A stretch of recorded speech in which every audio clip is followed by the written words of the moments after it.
Eh ben, elle est centrale.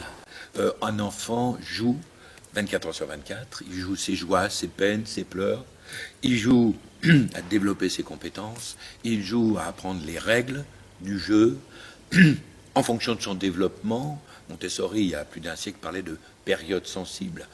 Notre enfant qui a 1 an et demi, 2 ans, il découvre ses mains, le plaisir de tenir dans ses mains. Donc sa principale activité, ça va être de voler tout ce que les autres ont dans les paluches. C'est la phase capitaliste. Il va apprendre, il disait, des règles.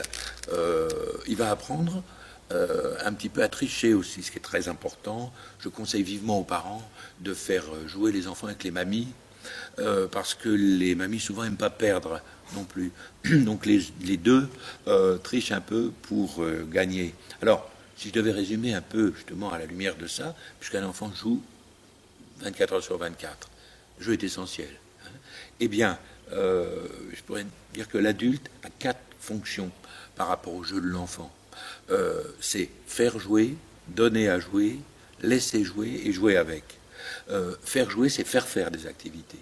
Que ce soit le parent ou le professionnel, dans le cadre de crèche, assistante maternelle ou autre, faire des activités à des enfants, c'est important. Mais dans ce cas-là, c'est l'adulte qui est meneur de jeu. Et puis, il y a donner à jouer. C'est un pas de plus vers l'autonomie. Dans le faire, l'enfant est obligé de repasser par l'adulte. Si on lit une histoire avec un livre qui ne doit pas être déchiré, on ne va pas le donner aux enfants. Donc on va sortir le livre, etc. Si on fait faire un puzzle, on va donner le puzzle, mais il ne faut pas qu'il en mette partout des pièces. Par contre, donner à jouer, ça va être peut-être un livre qui ne peut déchirer, ou qui est théoriquement indéchirable. Ça va être des Legos, des choses qui peuvent être un peu perdues par l'enfant. C'est important, ce volet-là. Le troisième axe, c'est laisser jouer. Et à ce niveau-là, on n'est pas forcé de donner des jouets. Un enfant joue avec ce qu'il a sous la main.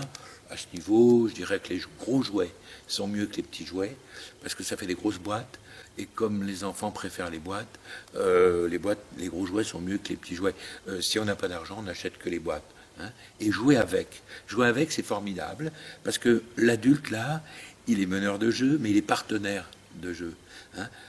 On est des super partenaires de jeu avec nos enfants, ou les enfants dont on a la charge, à partir de ce qu'on aime. On adore danser, dansons. On adore chanter, chantons. On adore lire, lisons.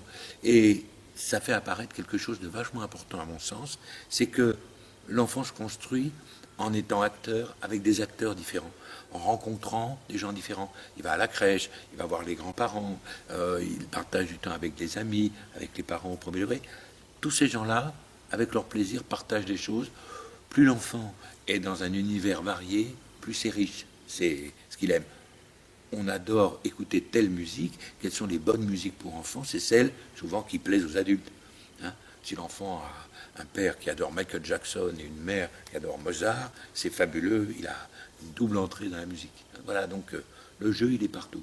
Et, je rajouterais, qu'à mon sens, il n'est pas assez pris au sérieux en France. Pour moi, le jeu, c'est ludique, c'est le plaisir, mais c'est sérieux.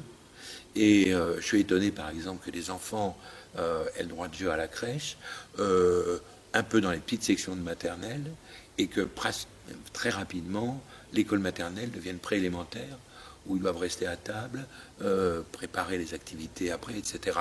Dommage que le jeu ne soit pas assez pris au sérieux.